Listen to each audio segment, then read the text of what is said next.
नमस्कार, माँ भारती चैनल पर आप सबका स्वागत है। मेरे आज के निबंध का शीर्षक है भिक्षुक। जेठ की सघन दोपहरी जिसमें छाँ को भी छाँ चाहिए, चारों ओर लू चल रही हो, मानो वसंत के विरह में ग्रीष्म उषांसें ले रहा हो। अलकतरा पिघले हुए लोहे सी सड़क पर बह रहा हो।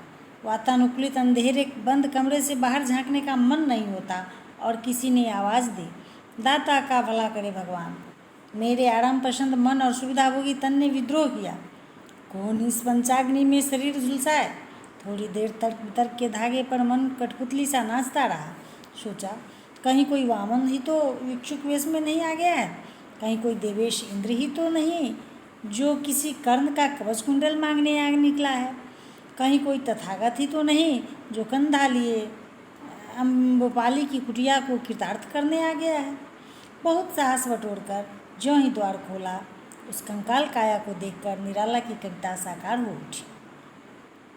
वह आता, दो टूक कलेजे के करता, पछताता पथफड़ाता, पेट पीठ दोनों मिलकर हैं एक, चल रहा लकुटिया टेक, मुट्ठी भर दाने को भूख मिटाने को, मुँह फटी पुरानी झोली को फैलाता।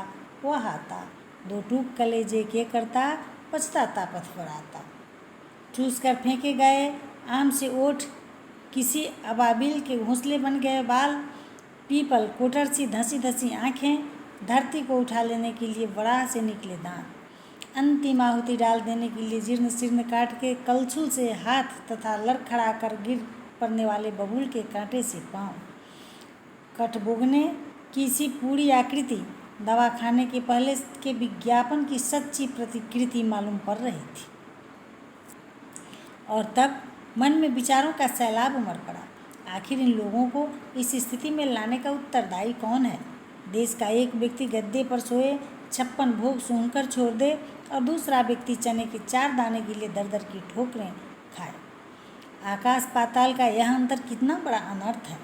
एक जायज़ नाजायज़ तरीके से धन बटोर कर कुबेर कोष को ललचाए और दूसरा दिन भर एड़ी चोटी का पसीना एक करके भी पर्याप्त भोजन न प्राप्त कर सके और अंत में पोषक तत्वों के अभाव में अपाहिज बन जाए। उस अपाहिज अपंग को कोई काम न मिले और पेट की आग बुझाने के लिए वो दूसरों की नींद हराम करे और अपनी झोली में लाख लाख गालियों का उपहार लेकर लौटे। लाख लाख दुर्वचनों के सर से घायल होकर किसी सुनसान कोने में कराहा करे।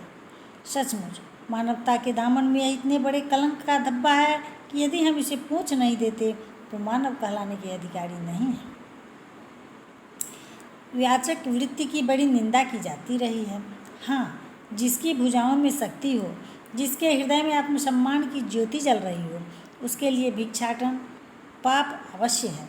जो दिन में भीख मांगते चलते हैं, रात में सिनेमा देखते हैं और घरों में मनी आर्डर भेजते हैं, वे पेशेवर भिखारी कामचोर हैं, वंचक हैं। वे हमारी घृणा के ही पात्र नहीं, दंड के भी पात्र हैं। इन आलसियों से तो जेल में चक्की पिसवानी चाहिए। हम भारतवासी जो अनादिकाल से दान देते रहे हैं और आज समर्थ सक्षम होकर भी विश्व के समक्ष अन्न धन के लिए झोली फैला रहे हैं, क्या वैसे ही पाप और दंड के पात्र नहीं हैं? किंतु जो लाचार विवश गरजते सावन, बरसते भादो, उबलते जेठ तथा जमते माघ में गली गली द्वार द्वार एक मुट्ठी दाने के लिए दिन बनते फिरते हैं, उनकी समस्या का समाधान तो करना ही पड़ेगा। हम या तो अपनी इच्छा से दान करें अथवा सरकारी कानून के द्वारा धन संपत्ति का ऐसा वितरण करें कि हमारे समाज में कोई याचक न रह जाए, कोई भिखारी न बच जाए। असहाय हो जाना बहुत बुरा है, मगर उससे भी बुरा है समर्थ होकर भी असहायों की सहायता न करना। भीख मांगना और अपंग होने के कारण भीख मांगने की मजबूरी में फंस जाना बड़े दर्द की बात है, मगर वैसा भिखारी यदि किसी से सहायता की याचना मुँह खोल कर करे और वह व्यक्ति समर्थ होकर भी इतना हृदयहीन, इतना बेदर्द निकले कि ना कर बैठे, यह तो सबसे अधिक दर्द की बात है। दानवीर कवि रहीम की वाणी है, रहीमन वे नर मर चुके जे कहूँ मांगन जान, उनते पहले वे मुए जिन मुख निकसत नाहि। जय हिंद। अगर वीडियो अच्छा लगे तो इसे लाइक कीजिएगा, शेयर कीजिएगा और सब्सक्राइब कीजिएगा।